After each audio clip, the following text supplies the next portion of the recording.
그리고 무엇보다도 사실은 그 당과 청 간에 이음이 있었다라는 게 사실관계로 확인되는 부분들도 있고 앞서 여러 가지 그런 의제들에서 그런 충돌 지점들이 있었는데 적어도 이번에는 정청래 대표가 상대적으로 굉장히 조용하고 자맹을 하면서 뭔가 문제 해결을 한 것 같아가지고 당청 관계의 새로운 면모를 봤다는 생각도 좀 듭니다, 의원님. 네, 그 부분이 저는 제일 좀 중요하게 평가받아야 한다고 생각합니다. 뭐냐면 좀 극단적인 서로 간의 오해들이 좀 쌓여갈 때에 이걸 현명하게 잘 풀어낸 거죠. 그리고 요란하게 푼 것이 아니라 조용하게 하지만 치밀하게 협의하면서 풀어낸 그렇습니다. 거죠. 네. 그래서 이제 사실은 여당과 정부의 관계를 우리가 좀 생각을 해봐야 합니다. 뭐냐 하면 여당은 당연히 법을 만드는 것이죠. 이제 정부는 법을 집행하죠. 법 집행이 잘못되었을 때 생기는 부작용의 책임 누가 질 것이냐. 사실 1차적으로 당연히 행정부 수장한테 집중되어 버립니다. 그러다 보니 대통령께서 계속 페이스북에 그 고민을 올리셨고요.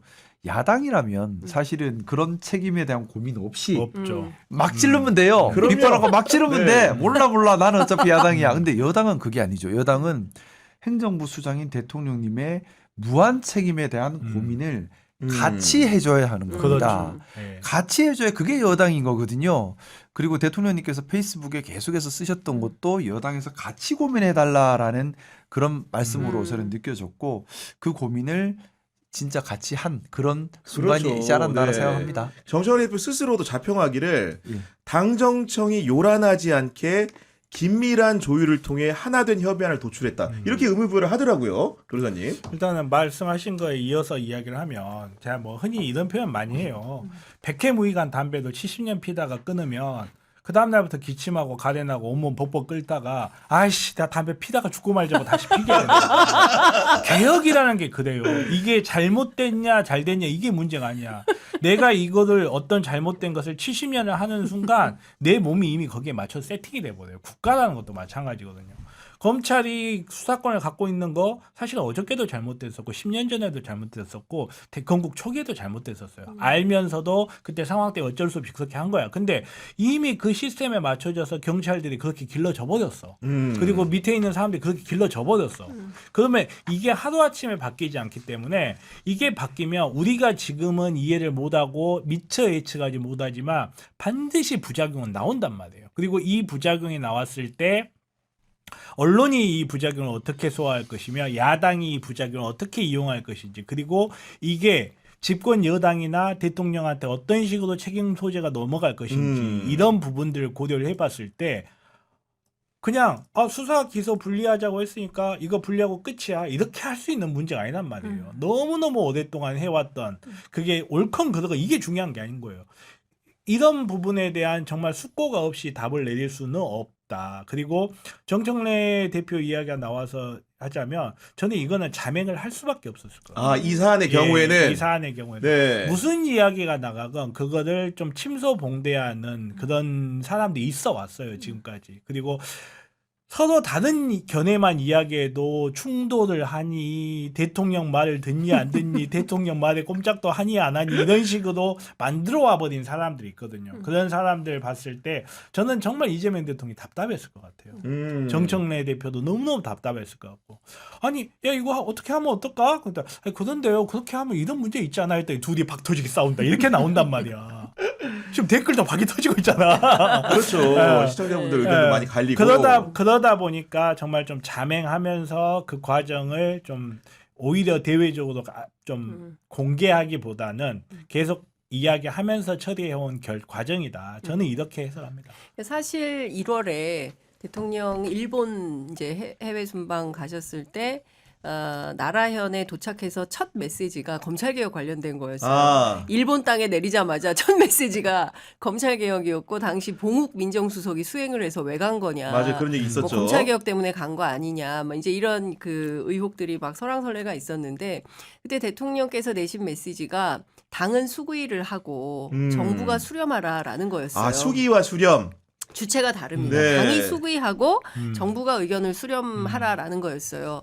근데 당이 수기하는 과정에서 무지하게 요란했죠. 아 몰라 이거 있었습니다. 그래서 사실은 근데 저는 뭐 그 과정에서 진짜 이러다 큰일 나는 거 아니야? 사실은 이게 묘하게 합당 문제 뭐 이런 거하고 또 막 겹치면서 사실 1월부터 시작해서 2월, 3월 오늘에 이르기까지 많이 힘들었어요. 맞아요. 갈등이 네. 첨예화되고 감정 싸움이 폭발하고 또 이게 이제 뭐 지방선거 또 8월 당대회 이런 게 겹치면서 경우에 따라서는 뭐 막 그림이 그려지는 뭐 이런 방식의 전선까지 형성이 돼서 대단히 위험하다. 뭐 그 사이에 공소 취소 뭐 무슨 설 소동도 있었고. 예, 소동도 있었고 네. 그래서 막 하여간 모든 것들이 짬뽕이 돼가지고 막 이게 폭발하던 시기였던 것 같아요. 근데 중요한 것은 정청래 대표가 그래도 중심을 잡고 나가지 말고 다 앉아 해가지고 문 딱 닫고 앉아서 끝날 때까지 토의해서 네. 내놓은 결과이기 때문에 서로 다 승복하고 이 결과에 대해서 같이 박수치고 이렇게 이 정도면은 내일 모레 그 본회의 통해서 통과시킵시다 이렇게까지 된 것 되겠다. 같아요. 예. 근데 이재명 대통령이 어쨌든 간에 이제 결산을 총하면서 오늘 국무회의에서 그래도 의미심장한 말은 남겼습니다. 아까 수기 얘기를 한 건데 뭐라고 네. 말을 했냐면 제가 수기를 하라고 했잖아요. 이런 거 오늘 떼면서 어떻게 그랬군. 설명을 했냐면은 네. 소통을 기반한 진지한 토론이 돼야 되는데 나중에 보고 나면 나는 듣지도 못했다.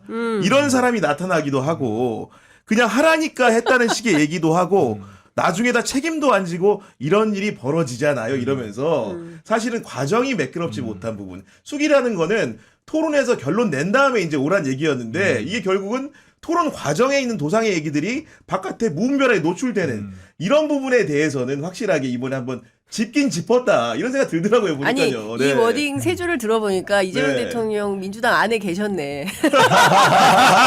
토론할 때 앉아 계신 것 같. 너무 더 다 있잖아요. 나중에 보면 나는 듣지도 못했다 하라니까 꼭 있거든요. 이런 그러니까요. 사람들. 예. 근데 이제 선거를 이제 중대 선거를 준비하시는 입장에서는 이렇게 당정청이 합심해서 지방선거를 앞두고 뭔가 검찰 개혁을 또 지지자들이 다투고 있는 상황이었는데 리스크가 이렇게 해소가 되면 선거하는 사람 입장에서는 신나게 집중할 수 있는 거 아니겠습니까? 좋지요. 네. 사실은 특히 우리 영남 선거를 앞둔 사람들 입장에서는 우리 민주당 내 분열이 발생해 버리면 선거 치르기 참 어렵습니다. 그런데 이제 이런 부분들이 다 해소가 되니까 아마 이번 지방선거 준비하시는 분들 입장에서는 많이 환영하실 것 같습니다. 그러니까요. 그런 부분도 있는 거고 그리고 다음 챕터로 넘어가는 능력도 이재명 대통령이 굉장히 빠른 게 오늘 딱 검찰 개혁 가지고 환호를 지르고 뭔가 이렇게 축제를 벌여도 사실 부족함이 없는 상황으로 이해가 되는데 방송 진행하는 입장에서도 바로 화두를 새로 던집니다. 개헌 좀 해봅시다. 이렇게 나오는 거거든요. 보니까 지금. 아니 네. 근데 저는 그 이제 의장께서 그 이 개헌을 염두에 두고 그 지난번에 이제 국민투표법 개정을 한 거잖아요. 그래서 이제 조건을 다 갖추었다. 그리고 막 뭐 권력구조 개편 이렇게 들어가면 또 복잡하니까 다 필요 없고 5.18에 대한 그 헌법 전문수로 그렇죠. 네. 그다음에 더 그거보다 중요한 건 우리가 다 죽을 뻔했어요. 꽃게밥 될 개혁. 뻔했다. 네. 그랬다는 거예요. 그 이재명 대통령이 대통령 되신 다음에 그 우원식 의장 만나셔가지고 아유 형님 우리 둘 다 꽃게밥 될 뻔했어요. 뭐 이런 얘기를 하셨대요. 근데 그런 정도로 그 위험을 함께 건너온 동지들인 건데 다 떠나서 전 국민이 그야말로 영연백에 갇혀서 죽게 될 수도 있었을지 모르기 때문에 국회가 완전하게 계엄 해제를 다 통과시킬 수 있는 전권을 가질 수 있도록 헌법을 개정하는 거. 개정해야 된다. 그다음에 이제 5극 3특 시대에 그 지방 분권을 아예 헌법에 명시하는 거. 근데 여기다가 묻고 더블로가 대통령께서 오늘 3.15 이거에 대해서도 야당이 요구하는 건데 맞아요. 네. 이거 받아서 같이 하자. 이것도 하자. 네, 저는 너무 좋다고 생각해요. 이거를 국민의힘이 어떻게 우리 싫어요 할 수는 없잖아요. 할 수 여기까지는 다 있을 것 같은데요. 그런가? 지금 이 당 돌아가는 거 뭐 할 수 있을 것 같은데 어떻게 생각하십니까? 예상을 뛰어넘는 당이라서. 예상을 뛰어넘는 그러니까. 당이라서. 상식이 없어. 아니 근데 김상우 의원이 울산시장 선거 준비하지만 그런 측면에서 개헌이 사실 필요한 요소이기도 한 게 지방 분권을 강화한 요인들 울산에도 당연히 좋은 것이고 그쵸. 거기에 더해가지고 이제 부마항쟁 같은 경우에도 우리가 5.18 같은 그런 여러 가지 항쟁의 역사와 함께 평면적으로 같이 기술하자 이런 얘기를 그쵸. 해준다는 것은 그 어떻게 보면 그 울산에서 선거운동을 하는데도 굉장히 도움이 될 것 같아요. 사실은 이건 지금 논의되고 있는 것들은요 이미 합의가 다 된 것입니다. 그러니까요. 이미 다 오래전에. 이게 개파 싸움할 문제도 아니고 그러니까. 서로 간의 생각의 다름을 이야기하기 우리 뭐 헌법에 5.18 들어가야 되는 건 당연한 거잖아요. 5.18 그러니까요. 정신 들어가는 네. 것은. 그리고 또 5.18 정신이라고 하는 것이 뿌리를 찾아가 보면 우리가 뭐 4.19 혁명부터 시작해서 다 연결이 다 되거든요. 맞습니다. 네. 여기에 반대할 사람 누가 있겠습니까? 네. 반대하는 사람이 이상한 거죠, 사실. 그러니까요. 그래서 이번에 우원식 의장님께서 제기한 개헌 논의, 뭐 개헌법에 개헌 이거 네. 비상계획에 관한 것도 마찬가지죠. 아마 국민 절대 다수가 동의할 수밖에 그럴 것 없는, 같아요. 또 당연합니다. 정상에서도 네. 동의할 수밖에 없는. 그래서 이거는 분란을 일으키는 게 아니라 당연히 가야 될 것을 더 미루면 늦춰지니 빨리 올리자. 이제는 하자라는 취지인 것 같습니다. 그러니까 이제 그 사법개혁하고 검찰개혁이 끝나고 나면 개헌 논의가 있을 수밖에 없다라고 여러 번 이야기를 했었어요. 왜냐하면 사법개혁과 검찰개혁을 하려는데 여기에 방해물들이 지금 다 헌법이에요. 아. 예를 들어 그렇네. 네. 그렇죠. 헌법상의 한계 때문에 지금 뭐 대법원장이 나와가지고 이거 헌법위헌이다 이런 이야기를 할 수 있는 것도 물론 실제 위헌이지 여부는 차치하고 헌법적 제약이 너무 많아요. 검찰도 그렇고 네. 판사도 그렇고 이러다 보니까 개헌 이야기가 안 나올 수가 없어요. 그리고 개헌법 이야기가 나와서 말인데 개헌을 했다고 해서 국민의 권리를 광범위하게 제재할 수 있는 계엄을 규정하고 있는 법은 대한민국 헌법밖에 없어요. 아, 그렇군요. 예를 들어서 미국 같은 경우는 어떤 조항이 있냐면 계엄하라고 하여서 시민의 집에 군인이 잠잘 수 없다 이런 조항이 있어요. 그게 무슨 말이냐면 계엄이라고 하더라도 국민의 경제적 주권 그리고 국민이 갖고 있는 자기 삶의 자유를 침해해서 안 된다는 거예요. 오히려 그게 기본권 같은 그렇죠. 느낌이구나. 네. 전쟁이 나게 되면 일단 전쟁이 나게 되면 국민의 권리가 다 형해화돼 버려요. 그렇죠. 굳이 네. 뭘 넣지 않더라도 하지만 그 나라의 군인이고 그 나라의 권력이라면 전쟁이 났다고 해서 국민을 침탈할 게 아니라 전쟁이 났다는 이유로 국민을 침범하지 말라라고 규정이 되는 게 보다 일반적이에요. 근데 97년 우리나라 헌법이 형성됐을 87년. 때부터 그렇죠.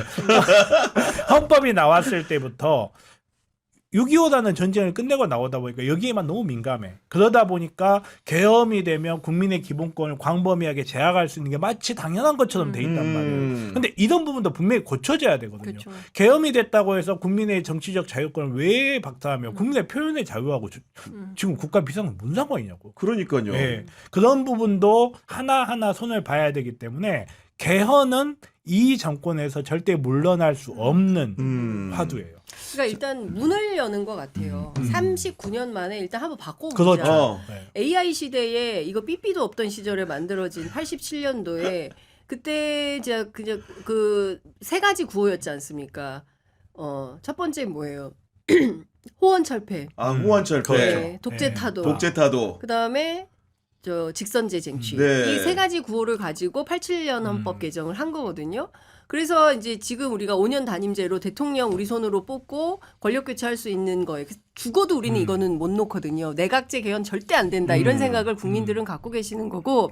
근데 시대에 맞지 않아요. AI 시대에 기본권만 하더라도 그렇고 환경권, 뭐 노동권 여러 가지로 고쳐야 될 것도 너무 많고 앞서 말씀드린 대로 권력구조 개편도 그렇고 손봐야 될 구석은 한두 군데가 아닌데 일단 요 세 가지 모두가 합의할 수 있는 요 세 가지를 일단 넘어가고 개헌이 되네? 그럼 그 다음에 또 하고 다음 총선에 그리고 그 다음 대선과 지방선거가 있는 2030년에 또 하고 계속 이렇게 저는 하면서 단계적으로? 네, 단계적으로 하면서 헌법을 바꿔서 우리 몸의 시대의 정신에 부합하는 헌법을 해야지 한번 해놓고 죽어도 우리는 네, 지금 헌법은 못 바꿔. 지금 헌법 체계의 가장 큰 문제가 뭐냐면 1987년에 지금 개헌이 돼가지고 지금 헌법 체계에 있잖아요. 헌법이라는 건 국민들의 총의를 모은 거잖아요. 여기서 87년에 헌법 투표한 자다.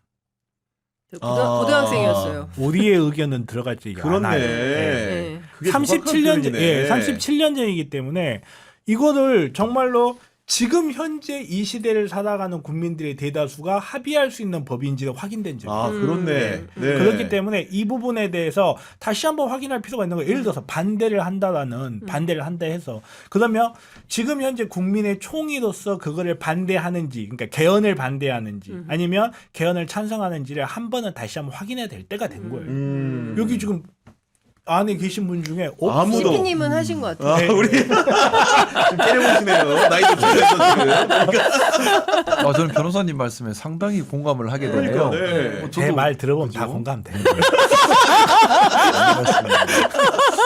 그리고 또 이 부분을 꼭 좀 짚기는 해야 될 것 같습니다. 뭐냐면 우원식 의장님께서 이번에 개헌에 관해서 얘기하고 있는 거, 우리가 아까 제가 서두에 우리가 다 동의하고 있습니다라고 말씀을 드렸는데, 우리가 다 동의하고 있는 이 당연한 것이 2024년 12월 3일 날 부정당했었지 않습니까? 맞아요. 그러니까 지금 5.18 정신을 수록한다라는 것은 대한민국의 정통성에 대한 이야기를 하는 겁니다. 5.18 정신, 그리고 87년 시민혁명, 그리고 5.18 얘기하면 그 전으로 또 내려갈 수밖에 그렇죠. 없어요. 그럼요. 우리 상해 임시정부까지 상해 내려가고 맞습니다. 3.1운동까지 네. 내려가거든요. 법통을 따지게 되고. 이게 다 네. 연결이 되는 그렇습니다. 겁니다. 근데 돌이켜보면 12.3 내란 같은 일이 일어난 것은 이 흐름을 이 그렇죠. 흐름을 부정한 사람들이 일으킨 맞아요. 거거든요. 네. 그래서 헌법 전문에 이게 들어가야 되는 거예요. 그래서 대한민국의 권력이란 것이 시민들로부터 나온다고 했는데 그 시민들로부터 나온다는 것의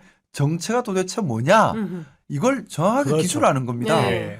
그래서 대한민국의 두 번 다시는 국민의 이름을 빙자해서 독재를 하려는 시도에 대해서 정체가 그거는 헌법상으로도 맞지 않다라는 명확한 판단을 하려고 하는 거예요. 그래서 리박스쿨 같은 그런 이야기들이 아예 안 나오게 헌법에 넣으려고 하는 겁니다. 네. 그래서 5.18 정신 수록은 상당히 중요한 의미가 있고 당연하겠지만 비상계엄 관련해서도 우리가 겪었지 않습니까? 우리 기본권이 본질적으로 너무 쉽게 침해된다. 그러니까요. 이거는 빨리 고쳐야 될 필요성이 큰 겁니다. 네. 그래서 우리가 12.3 내란을 겪었고 이걸 극복했기 때문에 거기에 대한 당연한 제도 개혁이 있어야 되죠. 그 부분부터 먼저 하자라는 정말 큰 그러니까요. 의미가 있는 거라고 네. 생각합니다.